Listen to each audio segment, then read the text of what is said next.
লঙ্কা, কাঁচা লঙ্কা, পেঁয়াজ, রসুন দেবো। সজনে শাক ভাজা, এগুলো ফোড়নে দেবো।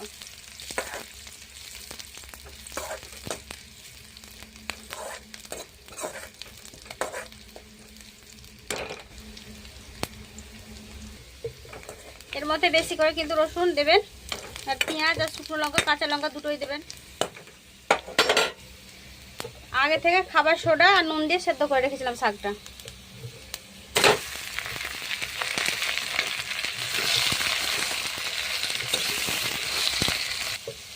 শাকটা দিয়ে দিলাম, এবার ভেজে নেবো ভালো করে।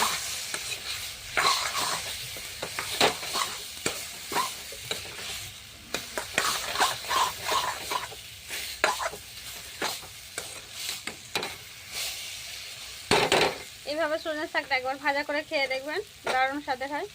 পুরো ভিডিও দেখার জন্য ধন্যবাদ।